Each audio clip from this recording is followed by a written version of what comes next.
Hi guys, it's been a while since I did a video. I thought it'd be a great time to do a follow-up on yes, you can vacuum form EVA foam. Today we're going to get into layering techniques, and that is awesome-ish.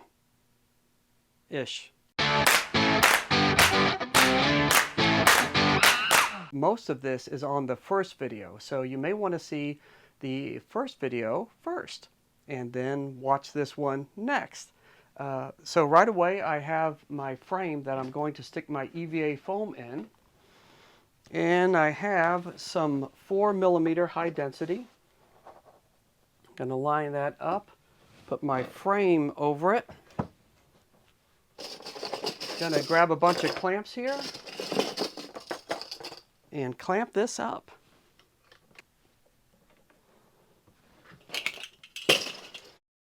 Okay, that's all clamped up, and now we're going to go outside and heat up the vacuum former. Okay, it's getting warm enough. I'm going to go ahead and stick my frame up here. And as I said in the first video, we'll have to flip this EVA foam. You have to flip often or else it'll get burned on one side.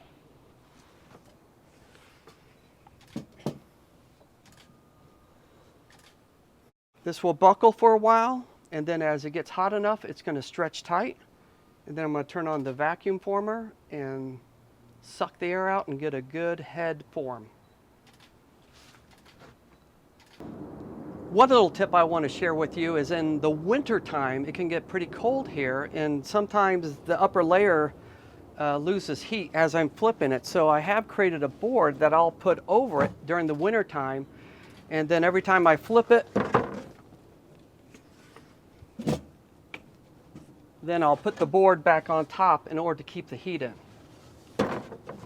But it's a nice day, so we don't have to do that, and it's almost ready. Oh, it feels really, really nice. So I am going to do one more flip, and then I'm going to turn on the vacuum former.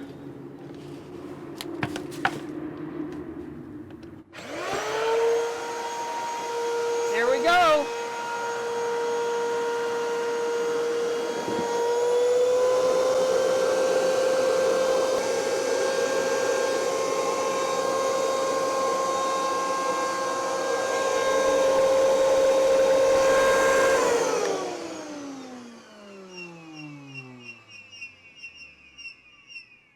As soon as I got the pull going and it was looking good, I left the vacuum on in order to keep the pressure on there until the foam got cool enough that I can feel good about turning it off and it won't regain its old shape. So it stayed in its shape really nice.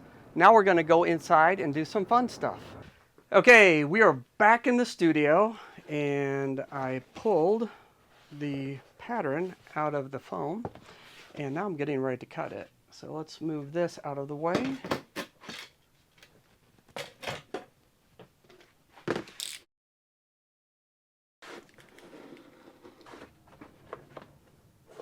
Okay, now comes the fun part. This is where I get to work on design and stuff. So I'm going to take a pen and I'm going to start drawing my mask shape.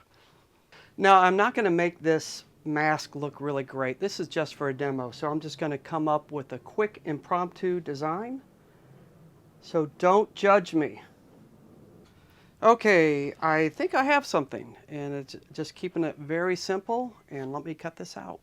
Let's see, I'm taking my trusty little X-Acto blade here, and I don't have to worry about my edges looking super good because we're going to do a layering, and then all the finishing will be done after we do the layering.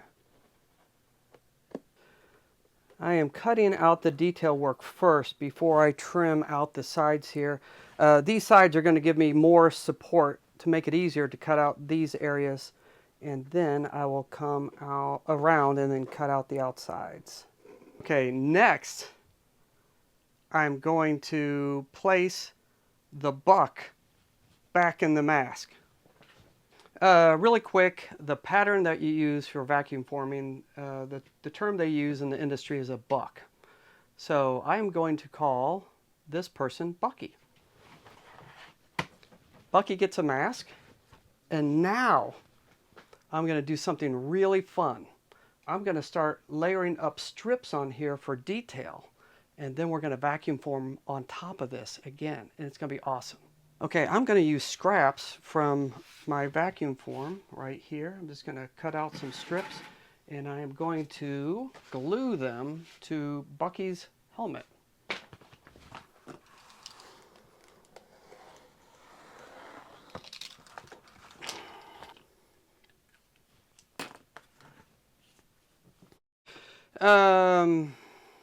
You know what?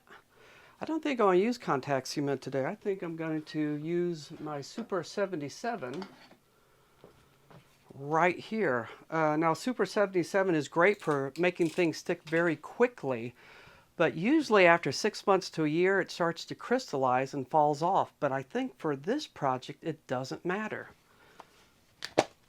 Okay, spritz just a little bit of Super 77 on there. I'm just going to give it a few minutes to dry just a little bit. I don't want it to get too dry. If you've never used 77 before, practice with it. Try it on some scrap foam until you get to the point where you like it. Again, you might be fooled that it's permanent, but it's not permanent. It is temporary for about a year, maybe at best, maybe a half a year in some drier climates. And let's see. Okay, the quality of this foam right here, if I put a nick in it, it won't matter for what we're doing. It is the upper shell that is important. So I'm just going to put that down there like that. That looks good. Okay, now I'm going to cut out the eyes with these, and I want to get them identical. Okay, now I got two identical eyebrows that I'm going to put on. So let me go ahead and spray these down. Let me go ahead and attach these eyebrows.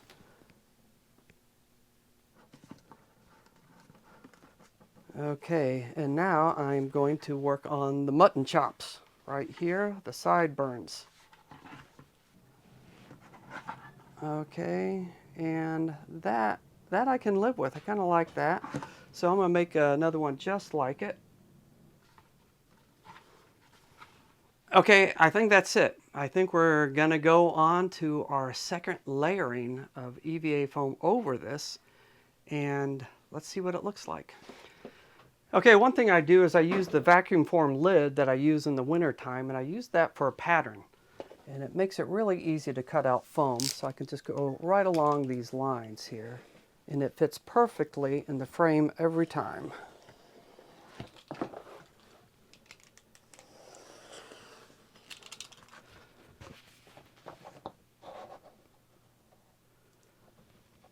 Line that up.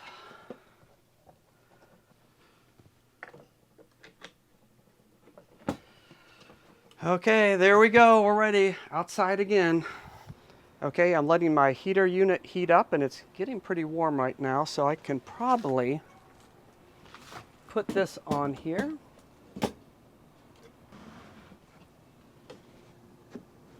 Let's see, get a little bit more distance from my box, so when I pull it over, I'm not going to hit my box here.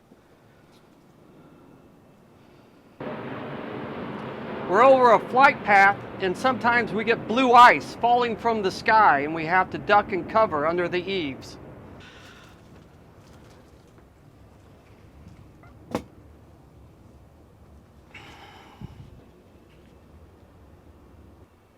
Okay, we're up to 240 degrees Fahrenheit. 265 degrees. It's looking pretty good. Oh, need to get my gloves on really quick.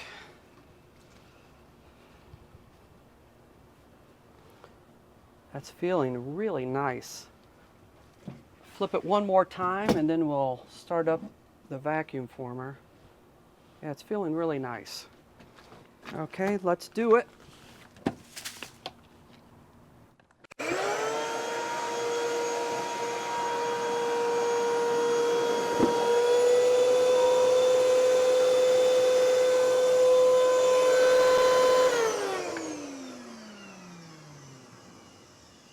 this is actually a good thing.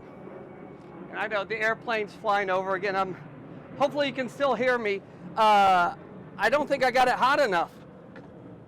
And now it may look like I ruined something, but I didn't. I'm going to put this back on the heater, and you're just going to watch this level out. It's going to be really cool. So let me get that right again. I'm just going to heat it up a little bit more than I did last time. And again, while this is slumping back in, I'm going to have to keep flipping it. Especially if it's bulging out when I have it upside down. I got to make sure it doesn't get too hot and burn. But it's probably a good thing that I messed up on it, and it'll show you how you can reheat this. And I got to make sure I keep flipping it, or else it'll burn one side. And since this is concaved in there, I got to move really quick. It's starting to pull up. You can see how it just flattened out. It's going to get pretty flat here. Ooh, look at that. Nice. Very nice.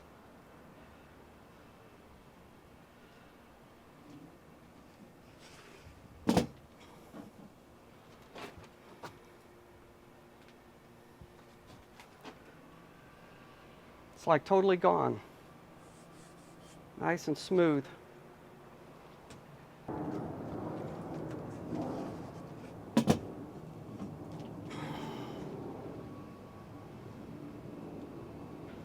Uh, 290 degrees Fahrenheit. Okay, I'm going to do the big switch.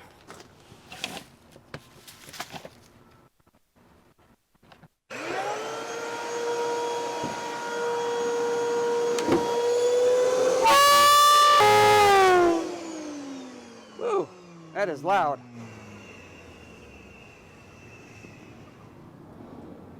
Okay, I am going to pull this up. Look at that fun detail on there. Okay, we're back in from outside, and as you can see, the definition that we got is not so bad. It softens the edges with this 4mm, but if you use a 2mm high density, you'll get even sharper edges and greater detail. It just depends on what you need. Let me take the clamps off here.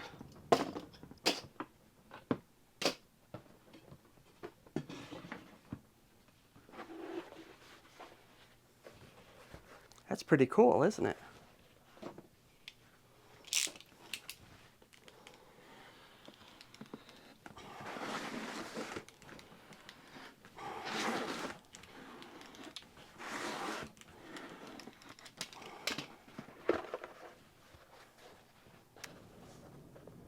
Okay, I'm just going to cut along the sides.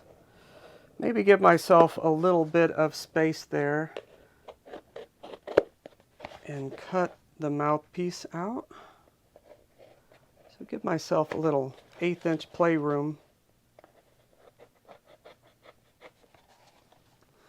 Okay, this is a rough cutout, and of course I'll probably need to take a Dremel to it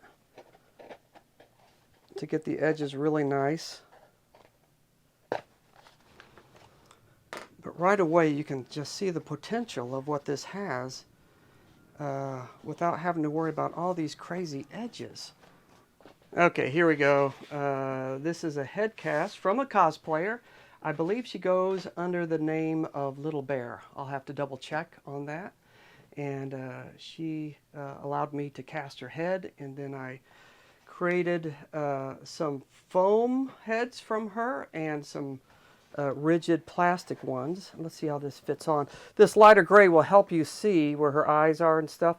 Of course, I gave myself 1/8". This is really rough. I can go in there and Dremel those out to line up with what I had originally, because I have a lot of gap there.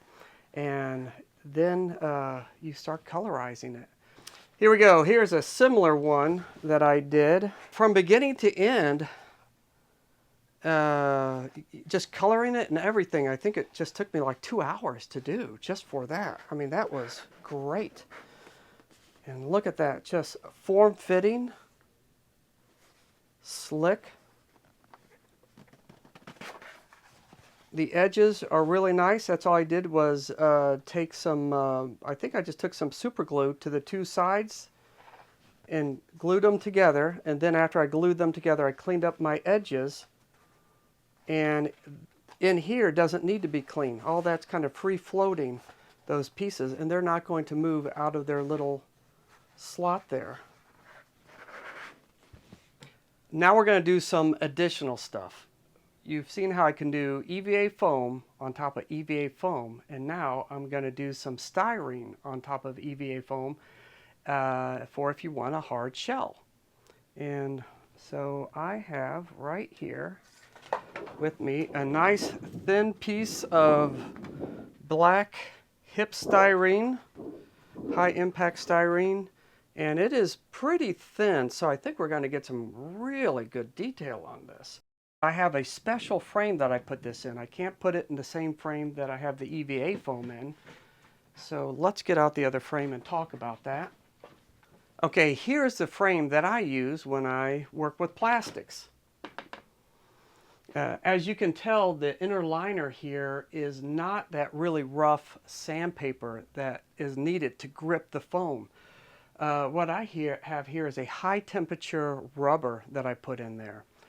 And I like the rubber rather than straight wood because it just grips the styrene a little bit better and keeps it from pulling out. This rubber that I have is a high temperature neoprene that I bought on Amazon. It was in a sheet, and I just cut the strips out and I added some contact cement and glued it down. Put my styrene sheet in there. My styrene sheet's pretty dusty because my studio is a little dusty.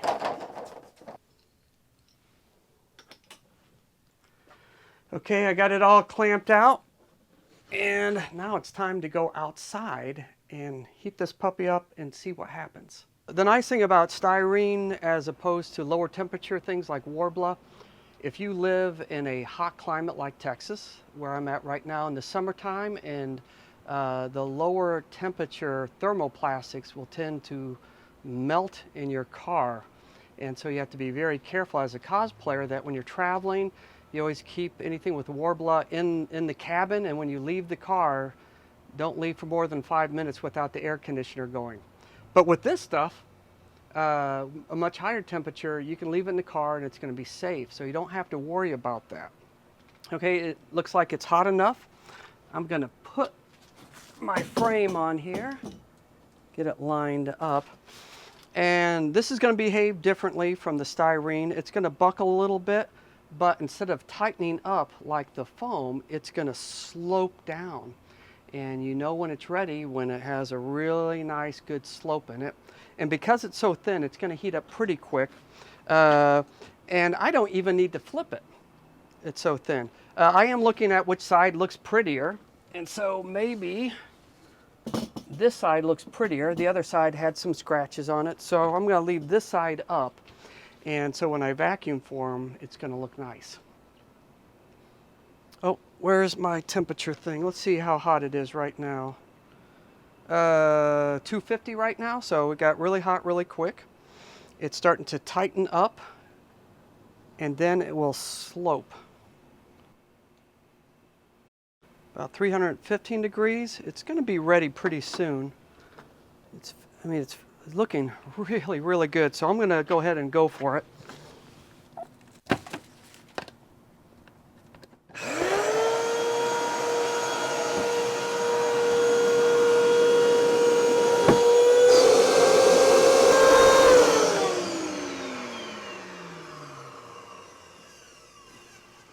Wow, look at the detail on that. That is amazing. Amazing. Even my little imperfections, because I did a quick cut on the front there, it's just showing everything. It's looking very nice, but it softened the edges ever so slightly, which gives it a really nice feel. And just really, really beautiful.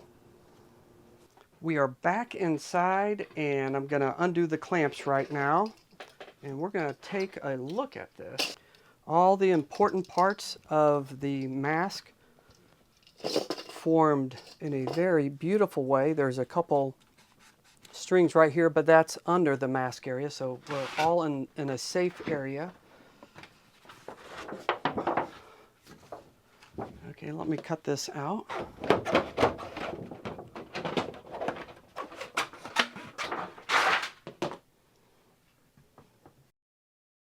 If I'm going to tear anything to try to get this off, I'm going to tear it on the chin area because that's going to get cut out anyway. So let me do a little scoring here.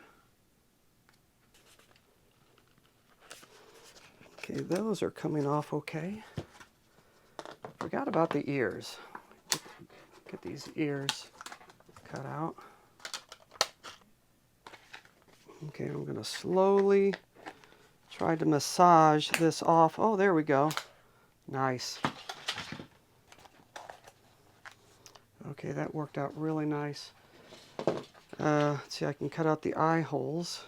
Normally I'd probably do this a little slower, but it's a how-to video, so I'm not worried about top quality other than getting the idea across on how to do this. This helmet is for nothing particular other than for a demo.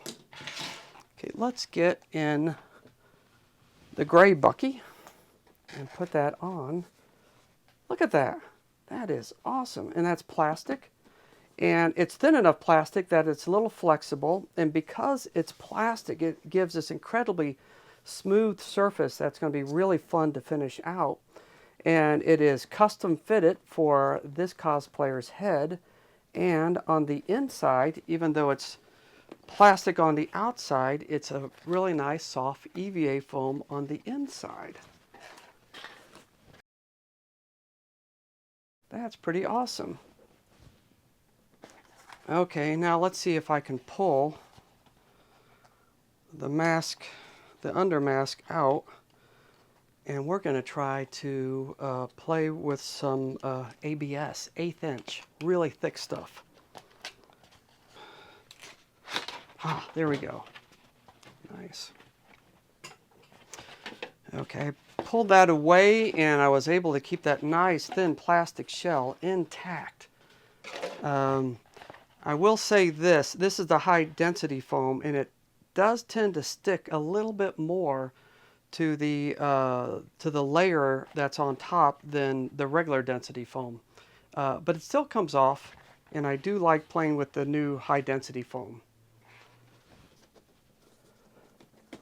Okay, let's load up some ABS plastic. Normally ABS comes with a texture on one side and it's smooth on the other side. And I know the Stormtroopers and the 501 Club, whoever makes theirs will also use ABS, but they found a source where it's very smooth on both sides and white. And I have not had the time to look into that, but this is a very thick ABS. This is industrial grade plastic that they use on cars and motorbikes. Extremely durable. Let's go ahead and put that in.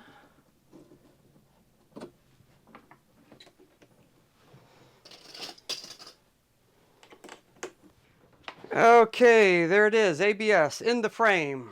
Let's go outside. Okay, we are back outside again, and we have the ABS in our frame. We got the heater going. Now the ABS is a lot thicker, so it's going to take just a longer time to heat up. And I might even flip it since it's so thick. I don't know if it really needs to be flipped. It's not designed to be flipped. But I may do it anyway just to see what happens, if it'll speed it up. So we'll see how much detail we get with something that is incredibly thick and extremely sturdy. This is starting to buckle a little, and we're going to wait for it to smooth out and then slump down.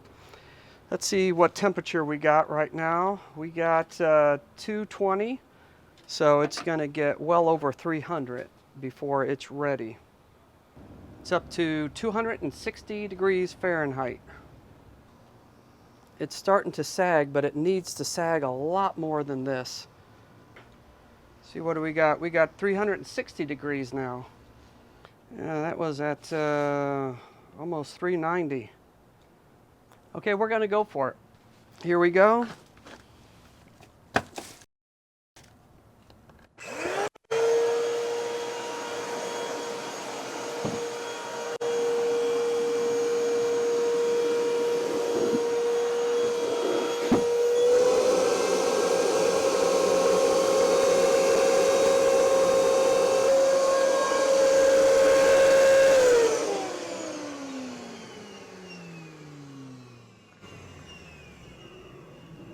Wow, that did much better than I thought it would.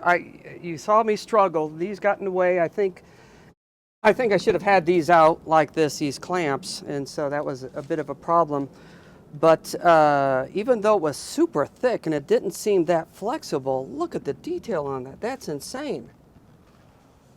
That turned out really, really good.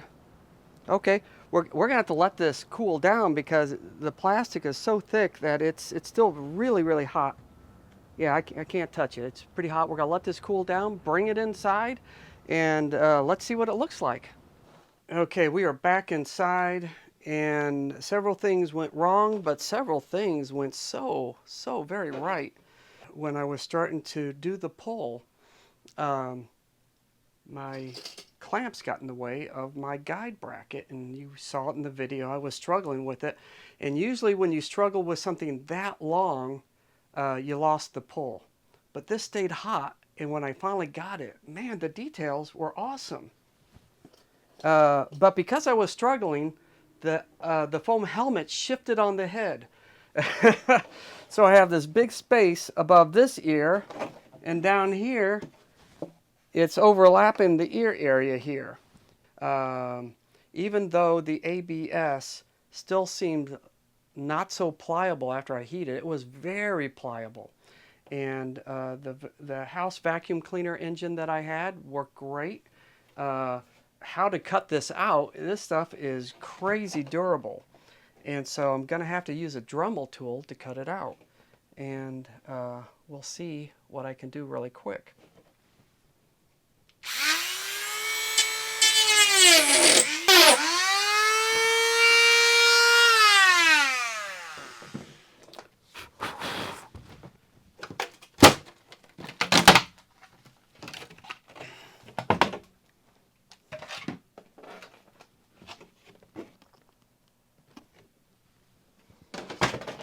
Okay. Now, with those undercuts, this is going to be very tricky. I don't want to mess up my pattern under there. So, how I'm going to do this, I'm not sure. Gee. I think I'm going to have to mess up my pattern. Boy, that is in there good.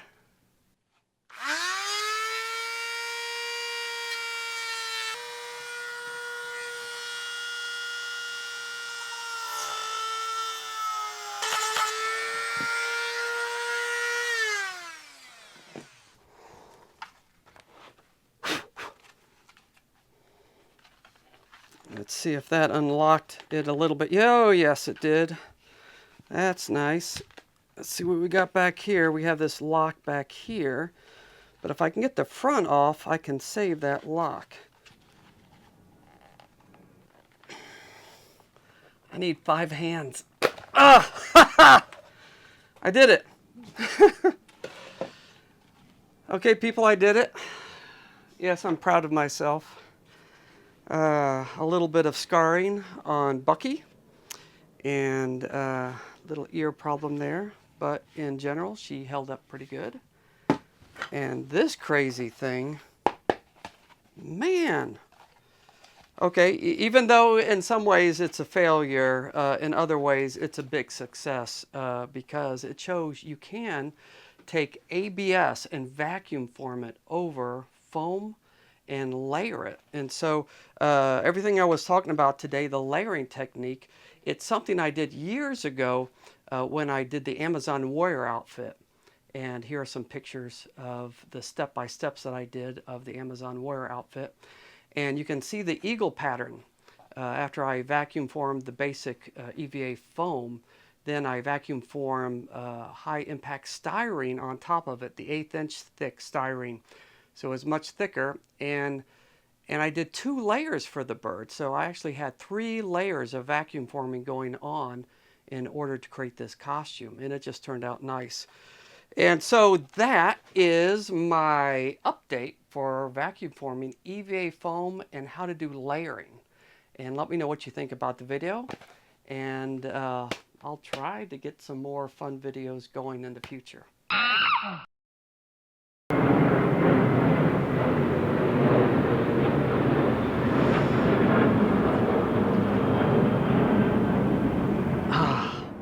Man, being on a flight path is not fun.